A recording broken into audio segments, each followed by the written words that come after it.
Mayday.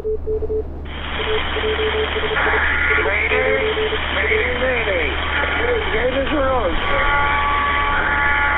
Scandies Rose. Scandies Rose.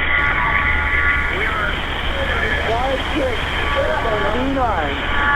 54 north. 157. 01. West. Approx escape. We are rolling over. 8 people on board. 10 years. Scandies Rose. 5629. 15701.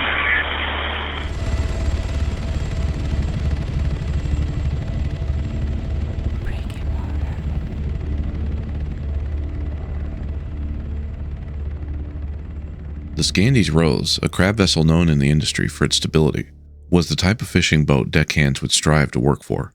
Known in local circles as the battleship or the tank, this vessel, like many other reputable workhorses in Alaskan crab fishing, earned the nicknames through decades of survival and success in brutal conditions.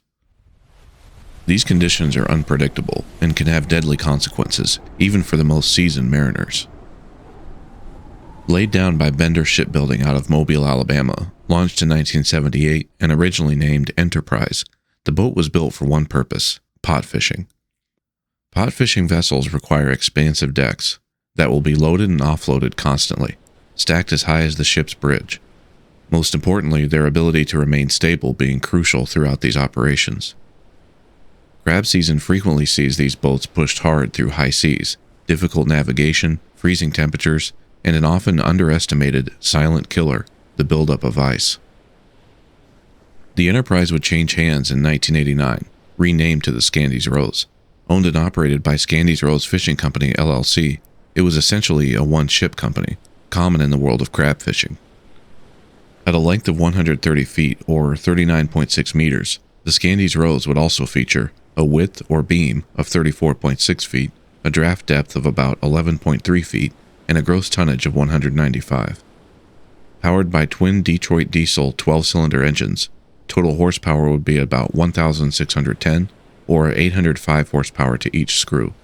This setup providing enough maneuverability to navigate unforgiving Alaskan waters. With no major incidents to speak of prior to December 2019, and only minor modifications during routine repairs, the Scandies Rose remained mostly as built throughout its life.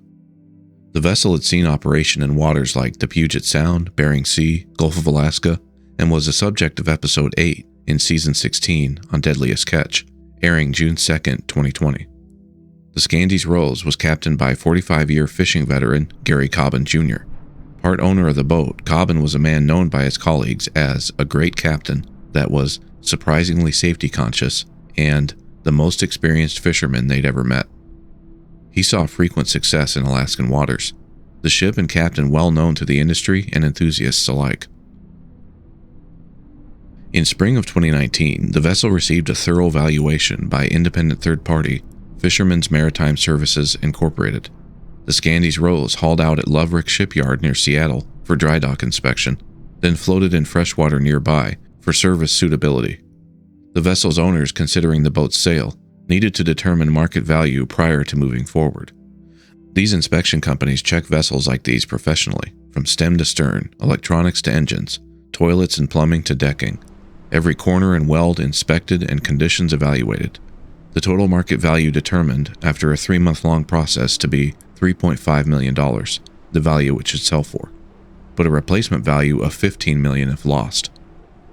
In fact, noted by the inspection company, the vessel is well constructed with very good scantlings and workmanship. The construction of this vessel is extraordinary for a boat built by Bender Shipbuilding during the late 1970s. The craftsmanship, materials, and design are on par with the best of the West Coast built fishing boats. Starting Sunday, December 29, in the Kodiak port, preparations for what was to be a cod and opilio crab fishing voyage began. Aboard were Captain Cobban and 6 crew members, one acting as engineer, another as deck boss, and the remaining 4 as deck hands. The crew's experience ranging from brand new to 20 years in fishing and seafaring. The captain's son among them, David Leigh Cobban. They would use the next day and a half prepping the vessel for a planned departure of Monday the 30th. Their destination? Fishing grounds in the Bering Sea on the north side of the Aleutian Islands, a roughly 2 to 3 day journey. The cod and opilio, or snow crab season, set to open Wednesday, January 1st and last roughly 2 to 3 weeks. This New Year season bringing numerous boats out to get their share. During the nearly 2-day prep, 195 crab pots were stacked and secured, groceries and potable water brought aboard, fuel holds filled, bilge pumps checked, hatches tightened, bait stocks replenished, and the vessel prepped according to U.S. Coast Guard stability specifications. On Monday the 30th, the captain covered safety drills with the crew, providing instructions on donning survival suits, fire suppression, Liferaft locations and operation, the location of the vessel's emergency position indicating radio beacon, or EPIRB, and how to perform Mayday calls using comms equipment on the bridge. Crew members would describe Captain Cobban's routine safety drills as very thorough. The crew also discussed weather forecasts along their proposed route and utilized the Windy app to receive forecast info, the captain and crew knowing the weather was, quote, going to be bad. The forecast called for heavy gales and warnings for heavy freezing spray. However, rough weather is generally the norm for these mariners, and these areas in the Gulf of Alaska are notorious for it. In fact, several other vessels would leave out that same evening regardless. The Scandies Rose got underway from the port at Kodiak by 8:35 p.m. Monday, December 30th. The intended route would see the vessel pass through Kuprianov Strait, then southwest toward the Shelikof Strait, and on through False Pass, opening to Betchevin Bay, and ultimately the Bering Sea. On a steady southwesterly course at a speed of 8 to 10 knots, the captain would be at the helm in 6-hour shifts, each remaining crew member alternating in for 1-hour shifts each, covering the opposite 6 while the captain rests. Then the rotation would repeat. These vessels often maintain such schedules to allow ample rest time, but also because mariners aboard typically need to gain crucial experience in all manner of seafaring. Each vessel may have their own variation, but in general, deckhands are expected to wear many hats, as it were, each crew member also making the rounds at the end of each watch to ensure engines, auxiliary equipment, and other systems are in good working order. Ice accumulation in these waters is common. Although difficult to fully predict, it was thought to be factored in when using those predetermined stability calculations. When freezing spray from wind and waves begins to accumulate, the gathering ice becomes heavy, changing the center of gravity, creating weight imbalances, causing heavy lists, even capsizing and sinking vessels. Although commercial fishing deaths in U.S. waters have been declining steadily over the past few decades, the dangers are ever present. The FV Destination, a fishing boat similar to the Scandies Rose, capsized and sank and lost all souls aboard in February of 2017. The vessel found by investigators to have been overcome by ice accumulation on its fishing pot stack, leading to a deadly, unrecoverable list. In icing conditions, the mesh of fishing pots acts as a sort of catch net, increasing accumulation drastically. After a long investigation, though, it was also found that the destination had left port overloaded, its stability compromised beforehand. Stability, or to oversimplify, a vessel's ability to remain upright and not roll over, plays a crucial role in the world of shipping, and understanding it is vital for any master and crew, from the smallest rowboat to the largest container ships. The combination of ballast water, fuel and oil acting as ballast, securing cargo, the overall load carried on decks before, during, and after weight change, load shift, fishing, stacking, unloading, all these factors must be accounted for in maintaining stability, especially crucial if the vessel is meant to navigate rough waters. These fishing boats and their crews make their living navigating rough waters. Captain Cobban took over the watch the next morning, 8 a.m., Tuesday, December 31st. The weather living up to predictions. Deckhands reported a couple waves over the bow throughout the night, and freezing spray accumulating to about an inch thick on the starboard side of the pot stack. The crew noting that it was not enough to require removal yet, and many captains in the industry stating they don't attempt ice removal until at least a few inches have gathered, that, quote, anything less would be too difficult and time-consuming to remove. Ice removal also requires the vessel be idle and somewhat sheltered, like a cove or natural bay, ensuring spray is reduced in the meantime, pointing into the wind and minimizing dangers to the crew as they negotiate icy, exposed decking, climbing over and maneuvering around pot stacks, wielding heavy tools like sledgehammers in efforts to break it off. Despite the poor conditions, the vessel maintained an even keel, the winds at an approximate 30 to 50 knots, with 20 to 30 foot seas. The Scandies Rose had transited the Shelikof Strait, entering more open waters. At 11:18 a.m., the captain placed a call via satellite phone to the fishing vessel Amatuli. The Amatuli was en route to Dutch Harbor. Several hours prior, it had made the same journey, but chose to navigate around Kodiak Island to the south, due to differences in tides. The Amatuli's captain, majority and managing owner of the Scandies Rose, spoke with Captain Cobban for about 12 minutes. The conversation, however, was fairly unremarkable, the only reference to conditions being the Amatuli's captain stating they'd pulled into a sheltered cove briefly as the weather was, quote, foul. Captain Cobban remarking at the end of their call only that it was, quote, very cold, his vessel was experiencing light icing, and the sea conditions were poor. Again, for fishing operations like these, though, just another day at the office. At about 2 p.m., the captain ended his watch and the Scandies Rose crew began their 6-hour rotation. The vessel's average speed had slowed a bit from about 8 to 6.5 knots, but was still maintaining a steady course to the southwest. Weather conditions deteriorated throughout the afternoon, the vessel churning its way through high seas, the spray increasing from both worsening weather and the bow crashing through wave after wave, this spray freezing and ice accumulating further. By 7:15 p.m., a crew member woke the captain for his evening watch. Once on the bridge, the two discussed the deteriorating conditions. The vessel had developed a 2-degree list to starboard due to ice buildup on the pot stacks and superstructure. At this point, though, 2 degrees was not exactly concerning. More importantly, ice buildup was at roughly 2 inches, and the vessel could correct this by transferring fuel within tanks. The fuel already acts as ballast, and shifting it to maintain stability, temporarily while not ideal, is also somewhat commonplace, especially under the circumstances. The boat's engineer already assuming it would be needed before the captain even asked. By most industry standards, fellow captains and peers agreed they'd have made the same decision to press on. At about 8 p.m., Captain Cobban called a friend in North Carolina to wish her a Happy New Year. She didn't hear anything alarming by the sound of his voice, and that he only casually mentioned the vessel was icing, had a slight list, and they would eventually need to tuck in someplace safe.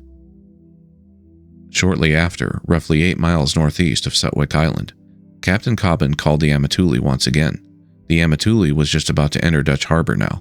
The two men discussed the weather, Scandies Rose condition, and the captain of the Amatuli advising Cobban to, quote, be cautious, the call not overtly concerning in nature. The wind howling at an approximate 60 to 70 knots or more now, temperatures around 12 degrees, and seas 30 feet or more. The Scandies Rose starboard list had rapidly increased to about 20 degrees, enough to warrant the vessel make for the closest shelter they could find.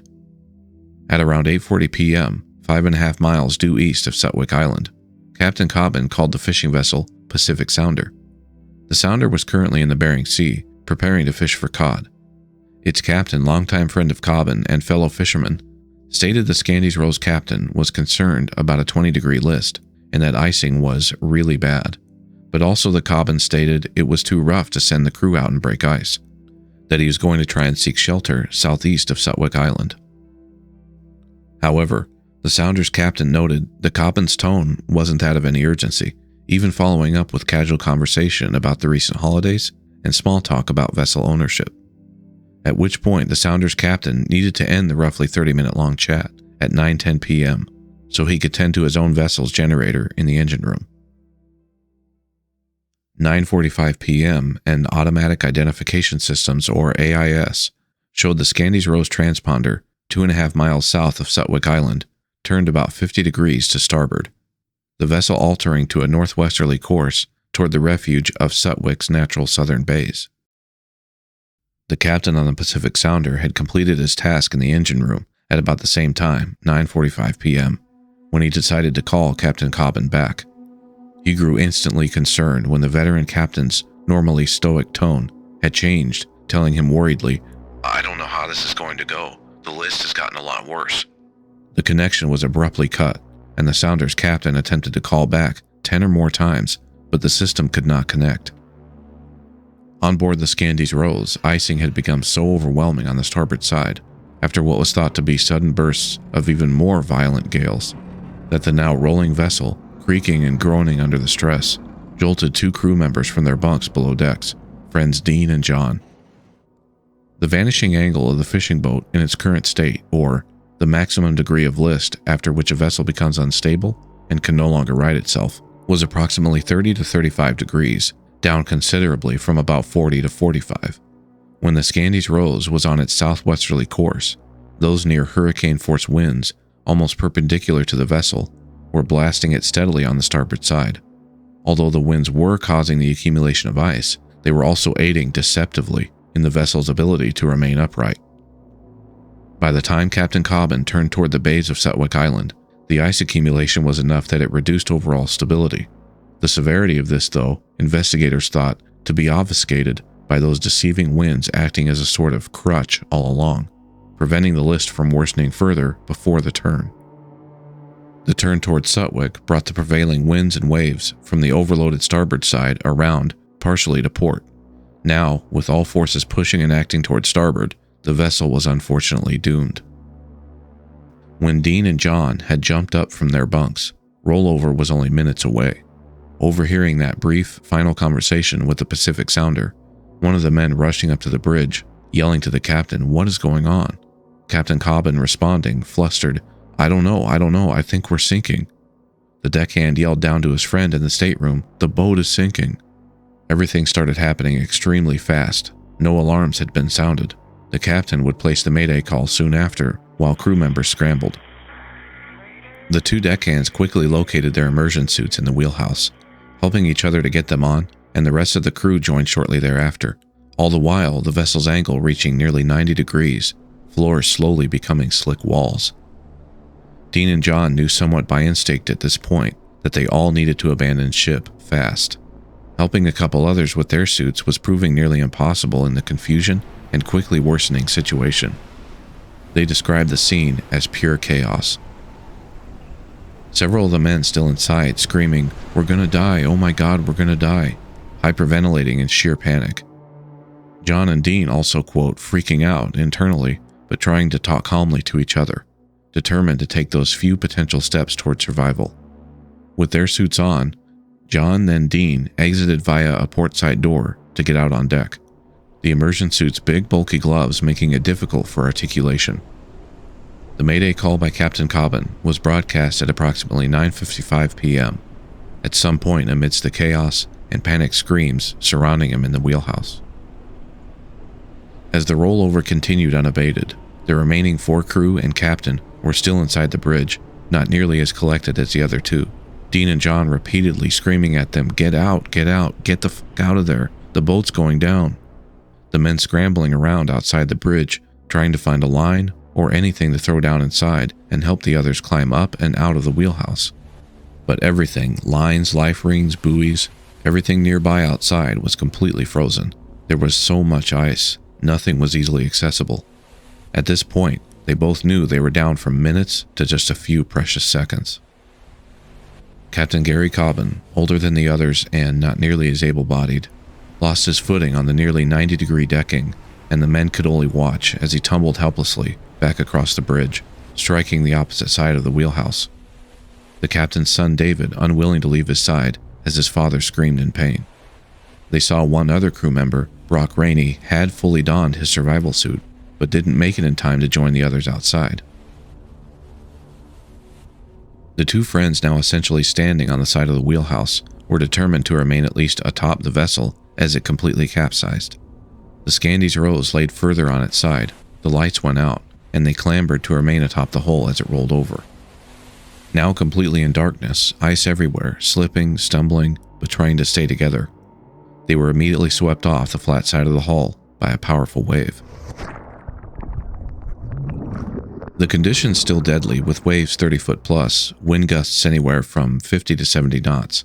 The 2 became separated, thrown around in their survival suits by the violent, frigid seas, calling out each other's names in the hopes they could reunite. Their suits floating awkwardly as they'd been unable to inflate the bladders around the neck. The suits float on their own without them, but John's head was being dunked repeatedly as his feet floated higher than his head at an awkward angle in the high seas. Dean witnessed the Scandies Rose final moments as John struggled with his own survival suit. The Rose briefly stood vertical, bow protruding from the waves, then disappeared straight down. About 20 minutes passed and Dean spotted what looked like the beacon light from a Liferaft. Still calling out for John while swimming with everything he had, Dean headed toward the enclosed survival raft. Too tired to immediately climb in, but relieved to be near it, he heard John call out in response, approaching the raft from the other side. They both climbed in and took a moment to collect themselves, feeling disbelief they'd made it to this point. The Liferaft had done its job. This was an 8-person pod-style raft, built to deploy and float to the surface automatically upon being submerged. In addition to the external automatic beacon already lit, it contained other survival supplies inside. The men were aware of this and rummaged around for whatever they could find, hoping to make their presence known through the dark, deadly weather and waves. The beacon outside going dark after only 10 minutes or so. The suits that had saved their lives thus far were also quite cumbersome, Dean struggling with the quote Gumby gloves to open the small packages and boxes in the survival kit. The immersion suits being all one piece meant the gloves can't just be removed either. The suits were also allowing enough water inside that the men could feel it, hampering their ability to stay warm and creating extreme discomfort. The raft had steadily been taking on water as well, the seas splashing in and all around, and pieces of survival kit that were on the floor weren't floating. The water deep enough inside the raft now that the two had to submerge themselves to reach all the way down and retrieve stuff, fearing the raft may capsize at any moment as well. It took about an hour, but they finally found what they were looking for, the flare gun kit. They immediately shot all of them off, as the kit didn't have many. The lights had gone out on the raft already, and by their knowledge of these waters, if the Scandies Rose EPIRB had triggered like it was supposed to, they felt rescue should have arrived toward the end of the first hour. Their decision to fire off all flares was largely for this reason, convinced rescuers should already be within sight. But the first hour became the second became the third. The cold was setting in, the men were soaking wet, frozen, feelings of hope fading into confusion, despair.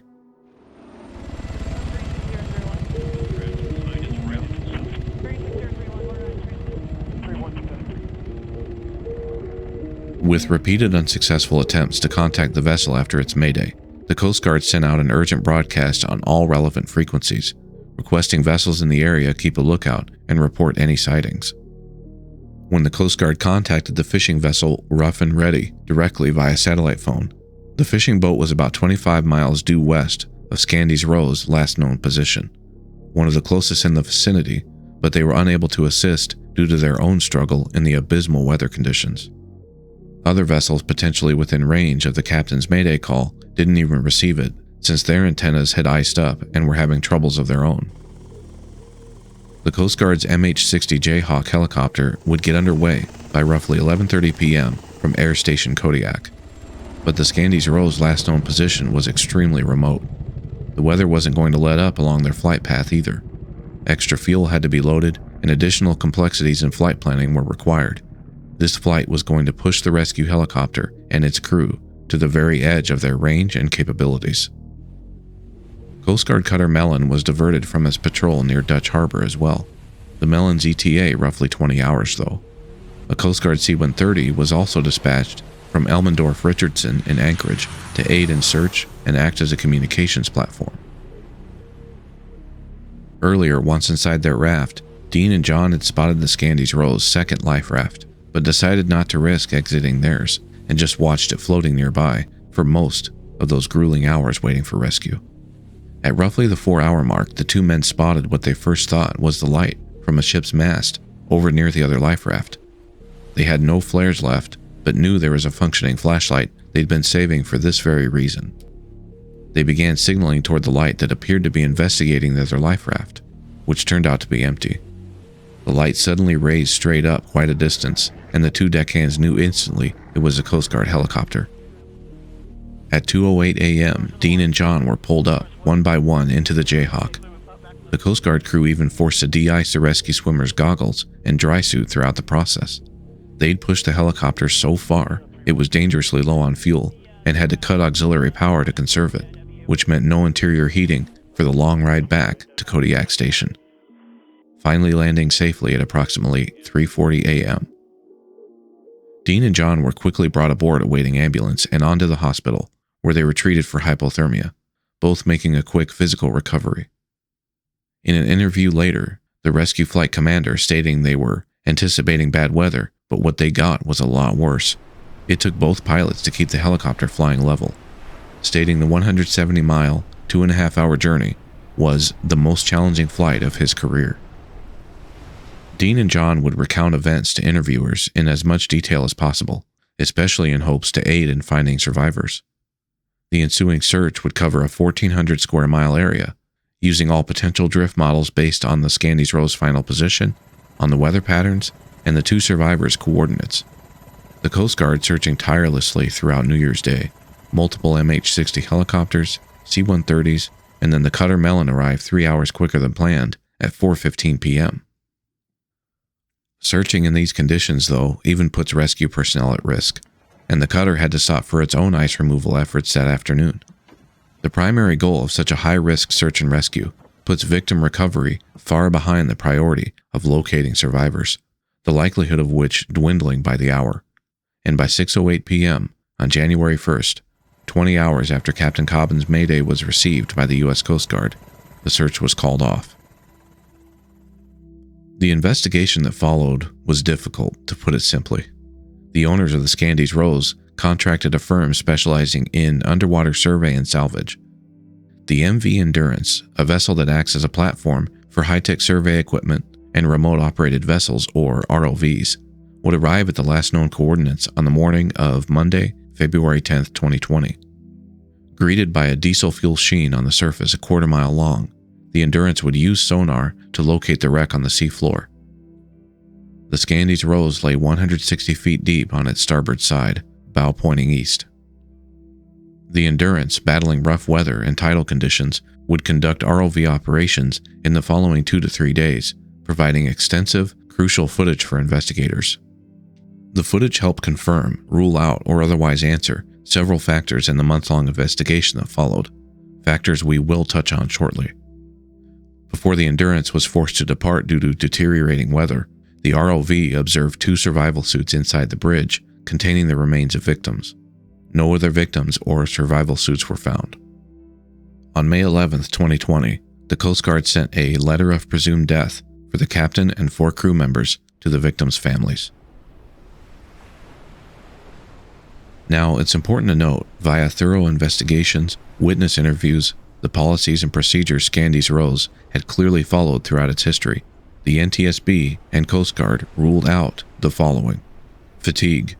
The vessel maintained a sufficient rotation schedule to allow rest periods. Drug and alcohol use. The Scandies Rose had a well-documented no drug and alcohol policy. Survivors Dean and John also adamant in backing this up. Vessel maintenance, propulsion, steering, and hull integrity. The Scandies Rose was well documented to have been maintained in good condition up to and including the incident voyage. Unexpected downflooding, or waves pouring water into openings that lead below decks. This also ruled out as a factor prior to or causing initial severe listing conditions. Any downflooding that occurred was well after the vessel had reached 20 to 30 plus degrees of list. Perhaps most crucially though, ruled out was the crew's loading of fishing pots, vessel stability preparations, and the captain's decision-making. So if these weren't to blame, then what happened? A situation like this is a prime example of the need for proper research, due diligence, and how crucial an agency like the NTSB is. While not perfect, that's part of what makes the due diligence and transparency necessary, because people aren't perfect. No human or group of humans is. There is no pure good or evil, no bright line for right or wrong. We're all caught in the churn, trying to coexist somewhere in the middle. Details, causes, blame can so easily be attributed incorrectly, especially in events that transpired far away from civilization, under the cover of darkness, obscured by terrible weather conditions. In researching this incident, for example, and a major part of why I'm on my soapbox right now, I saw commenters on videos and articles about it, accusing the captain and crew of being drunk, simply dismissing them for taking drugs, or throwing around other baseless accusations with zero attempt at research. Hell, I even fully admit None of these videos I make should be used as actual research. Proper research and knowing where to look is crucial towards informed decision-making. The NTSB and Coast Guard getting to the bottom of the Scandies Rose tragedy was a prime example of finding what really happened amidst so many challenges, then using those findings to possibly save more lives in the future. As you'll see, the true culprit they found, while not nearly as headline-worthy, is, without question, deadly.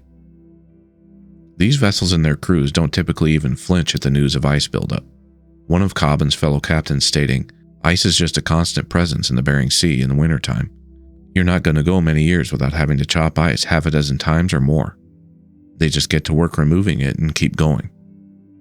However, what the Scandies Rose was subjected to prior to its turn north was a phenomena referred to by the National Oceanic and Atmospheric Administration, or NOAA, as one or multiple willywaws. Dangerous winds that occur mainly along the Aleutian Chain and Gulf of Alaska shores and are influenced by local topography. They're most frequent in winter and are usually the result of air damming up on the windward slopes of mountains. This air spills over in strong gusts on the lee side that lasts only a matter of minutes. However, such winds are violent, often reaching hurricane force, and their onset is sudden, often interrupting periods of near calm conditions. These forces especially intense near the Shelikof Strait and along the Scandies Rose path. During these conditions, entry well into the bays is necessary for refuge. The vessel had actually accumulated 6 to 15 inches of ice in a very short period. This is a huge amount by anyone's standards. In addition, the captain and crew had loaded 195 fishing pots. This amount, how the pot stack was loaded, the method of securing it, was all according to the Scandies Rose stability calculation instructions set forth by the U.S. Coast Guard. The crew followed these specifications strictly, as they had done for quite some time. These stability calculations were found to be inaccurate, the primary culprit of this story. When the Coast Guard's Maritime Safety Center, or MSC, calculates each commercial vessel's stability characteristics, they determine how much a vessel can carry, where and how to load it on deck, empty pots versus full, ballast tank capacities, and so on. In the case of the Scandies Rose, up to and including the year 2019, the following determinations were made. Calculating additional weight of only up to 1.3 inches of ice on horizontal surfaces and 0.65 inches on vertical. A number of captains say they regularly exceed this before they even consider stopping to chop ice. The stability assessment did not accurately model the Scandies Rose shelter and forecastle enclosed volumes, the current bulwarks heights, and, quote, significantly underpredicted the superstructure windage area, possibly even utilizing older versions of the ship's bulwarks, for example. The NTSB also found the MSC had significant differences of ballast tank volumes in their report versus the vessel's true capacities. This was all in addition to other mathematical errors and omissions by the, quote, naval architect who completed the Scandies Rose stability instructions, who had been independently completing vessel stability instructions for about 30 years. These instructions are regularly taken as the final word by mariners when prepping their vessel for upcoming voyages.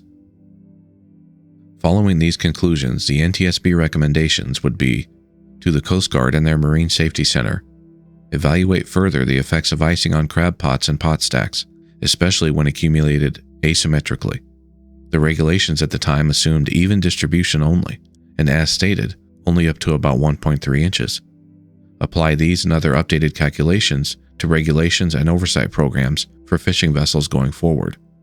Require owners, shipmasters, and chief engineers of commercial fishing vessels to complete training and demonstrate competency in vessel stability and watertight integrity.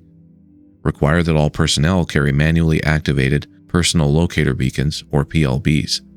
Ideally, these would be worn at all times by each person working on commercial vessels at sea. Registered individually to each crew member, the system would be more reliable than, for example, the EPIRB that failed to trigger on the Scandies Rose. To the National Oceanic and Atmospheric Administration, improve surface observation capabilities in lacking areas like Sutwik Island and Chignik Bay. To the National Weather Service, bring your website for freezing spray predictions online and promote its use in the industry. And it looks like they may have gotten a start on this since. From the way it looks to me, if it weren't for the captain's mayday call just before the vessel capsized, survivors Dean and John and the fate of the Scandies Rose may have all been lost to the sea without a trace. According to the NTSB, following the sinking of the Scandies Rose, a maritime vocational school in Seattle partnered with one of the vessel's owners and developed an 8-hour-long stability course tailored specifically to crab boats. As of March 2021, the class had been well attended so far, 2 participating captains remarking they would highly recommend the class, one mentioning he believed the class should be mandatory for all crab boat captains.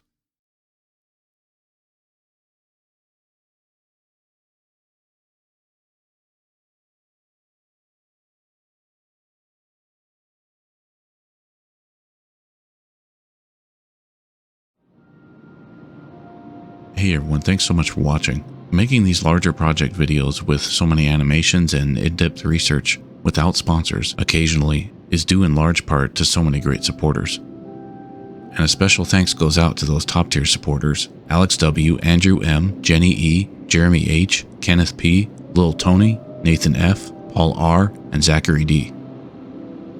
Don't forget, your safety is crucial.